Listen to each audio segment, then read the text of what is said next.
Hello everyone, myself Mrs. Vinda, welcome to online class. बच्चों, आज मैं आप लोगों को एक स्टोरी बताने जा रही हूँ। स्टोरी का शीर्षक है सरपंच की समझदारी।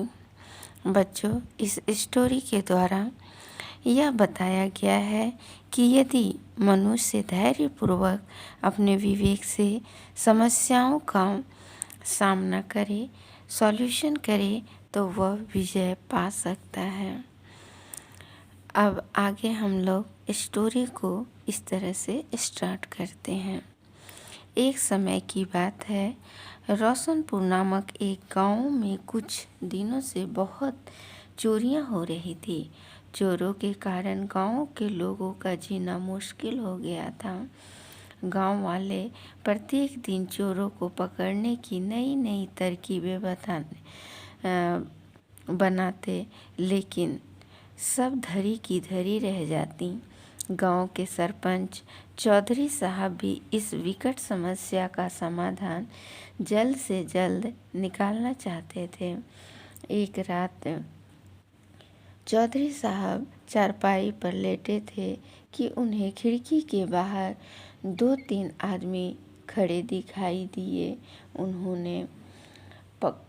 उन्होंने कड़क कर पूछा, कौन है? किसी ने उत्तर नहीं दिया।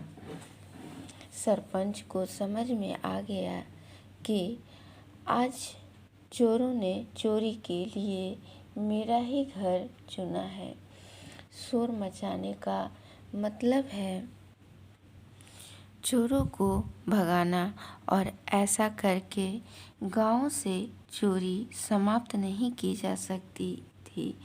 इसीलिए उन्होंने एक तरकीब सोची ताकि चोरों को पकड़कर गांव में शांति का परिवेश बनाया जा सके। सरपंच साहब पास ही की चारपाई पर लेटी अपनी पत्नी से बोले, अजी सुनती हो? मेरी इच्छा खीर खाने की हो रही है।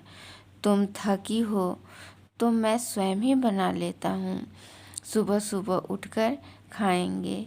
ऐसी बातें सुनकर सरपंच साहब की पत्नी को पहले तो कुछ हैरानी हुई, लेकिन शीघ्र ही वह समझ गई कि कोई न कोई बात जरूर है, नहीं तो सरपंच साहब ऐसी अजीब अजीब बातें कभी नहीं करते। सरपंच रसोई घर में जाकर खीर बनाने लगे। तभी उन्हें रसोई घर की खिड़की के पास कुछ आवाज़ सुनाई पड़ी, लेकिन अंधेरा होने के कारण वे किसी को देख नहीं पाए। खीर बनाते बनाते सरपंच साहब जोर से बोले, अजी सुनती हो? आजकल चोरियाँ बहुत हो रही हैं। अपने सारे जेवर रसोई घर में ले आओ, मैं उन्हें आटे के बोरे में छिपा दूंगा। उधर चोर अलमारी में माल ढूंढते रह जाएंगे, इधर आटे के बोरे में तुम्हारे जेवर पूरी तरह सुरक्षित रहेंगे। इतना कहकर सरपंच साहब फिर बोले, लो बन गई पिस्ते बादाम वाली बढ़िया खीर। इसे ठंडा होने के लिए रख रहा हूँ, सुबह खाएंगे। तुम्हारे जेवर भी आटे के बोरे में छिपा दिए हैं। चलो अब सो जाते हैं। सरपंच साहब अपने कमरे में गए और कमरे का दरवाज़ा जोर से बंद कर दिया, जिससे चोरों को लगे जैसे कि वे सो गए हैं। फिर वे दरवाजे के एक छोटे से छेद से रसोई घर में होने वाली गतिविधियां देखने लगे। सरपंच साहब टकटकी लगाए दरवाजे के छेद से देख रहे थे, पर उन्हें वहाँ कोई दिखाई नहीं दे रहा था। एक बार तो सरपंच साहब को भी लगा कि उन्हें वहम हो गया है, पर लगभग आधे घंटे बाद एक आदमी रसोई घर की खिड़की से अंदर आया और उसके पीछे पीछे 2 आदमी और आ गए। तभी उनमें से एक बोला, आज तो चौधरी साहब की सारी होशियारी धरी की धरी रह जाएगी। आटे के बोरे में जेवर छिपाकर बहुत चालाक बनता है। अब हमें क्या ज़रूरत कि चौधरी के कमरे में जाकर अलमारी तोड़ें। आटे का बोरा जिंदाबाद। इस पर दूसरा आदमी बोला, अरे लगता है तूने चौधरी की पूरी बात नहीं सुनी। आटे का बोरा बाद में देखेंगे, पहले बोलो मीठी खीर जिंदाबाद।